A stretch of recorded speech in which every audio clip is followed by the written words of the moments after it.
मर जी, मन मस्तिष्क में एकांकी मौन को लेकर पूज्य उड़िया बाबा जी के वचन बार बार प्रेरित करते हैं कि उड़िया बाबा जी के अनुसार मौन हमें ईश्वर के पास ले जाता है, मौन ब्रह्म की ओर, मौन आत्मा का साक्षात्कार, मौन जीवात्मा से परमात्मा तक पहुंचाने की सीढ़ी आता है। महाराज जी, क्या मौन से, मानसिक मौन और वाचिक मौन से विरह की अनुभूति और प्रगाढ़ होती है? और बिल्कुल बिल्कुल 100% इसमें कोई एक भी परसेंट संशय नहीं, क्योंकि वाणी से सबसे ज्यादा अपराध बनता है। हंसी मजाक, झूठ बोलना, कई तरह की ऐसी बातें होती हैं जो हमारे वाणी से अपराध बन जाते हैं, और वाणी का बहुत बड़ा प्रभाव पड़ता है। अब जैसे हम वाणी से मौन हैं तो वो धीरे धीरे मन पर भी प्रभाव पड़ने लगता है। आप देखो कुछ दिन मौन, जैसे आप हैं तो बोलने की जैसे तो एक उदासी छा जाएगी। अब बोल सकते नहीं तो फिर एकांत का मन करेगा कि हम किसी से मिले ना, किसी से जुले ना।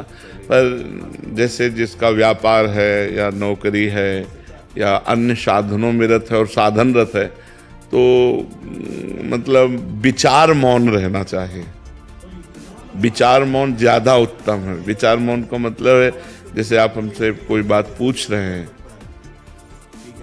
अब हम बार बार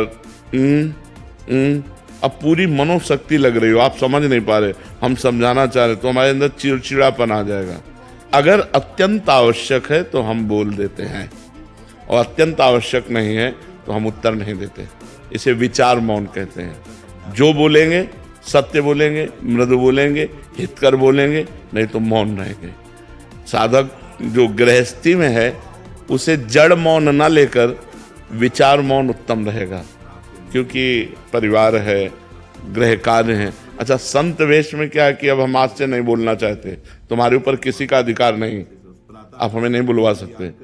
लेकिन गृहस्थी में बहुत सी ऐसी बातें हैं जिनमें आपको बोलना ही पड़ेगा, तो उसमें विचार मौन ज्यादा उत्तम है, जड़ मौन ठीक नहीं है।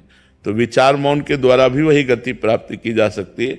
वाणी का सद्व्यवहार परमार्थ को पुष्ट करता है, या वाणी का मौन, दोनों पुष्ट करते हैं। तो हम सद्वाक्य बोल करके, सद्व्यवहार करके अपने मन को निसंकल्प बनाएं, अपने मन को मौन की तरफ ले जाएं।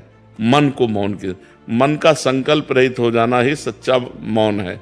तो इसके लिए वाणी का मौन सहयोगी है, पक्का सहयोगी, क्योंकि अपने लोगों ने इसका आश्रय लिया है, इसका सहारा लिया है, आज भी है। शाम टाइम हमको, इस समय तो हमारा ये सेवा रहती है, इसके बाद फिर हम कोशिश करते हैं कि हमें मौन ही रहना पड़े। इशारे से बात कर ली, जैसे कोई बात है कि आप अगर बहुत बोलना हुआ तो 2 शब्दों में बोल दिया, यानी शांत अपने सुमिरन चिंतन में। तो ऐसा है, व्यवहाररत उपासक को विचार मौन रहना चाहिए।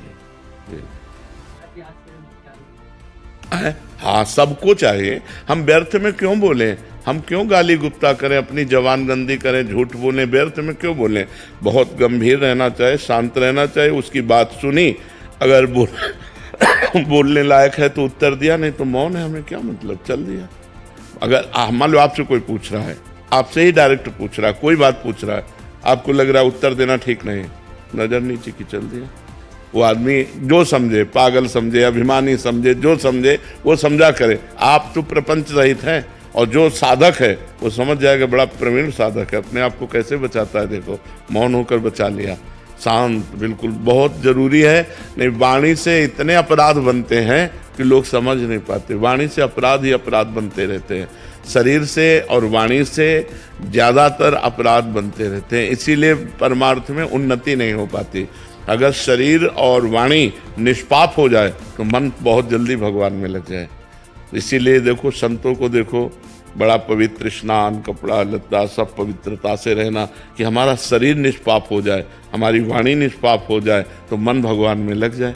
मन का तन और वाणी से बड़ा संयोग है। हम जहाँ बोलते हैं मन हमारा वहीं जाता है, हम शरीर से जो क्रियाएं करते हैं मन उसी में जाता है, जो संबंध रखते हैं। अगर हमारा देखो, तभी 3 की शरणागत कही गई, तन वांग मनो भी, शरीर मन और वाणी, वांग तनु वांग मनो भी, 3 का बहुत बड़ा योग है साधना में। तो हम शरीर को पवित्र रखें, वाणी को कम बोलने का अभ्यास रखें, दूसरे को ज्यादा बोलने दें, अपने बहुत सोच समझ के उत्तर दें और भगवान का नाम स्मरण करें।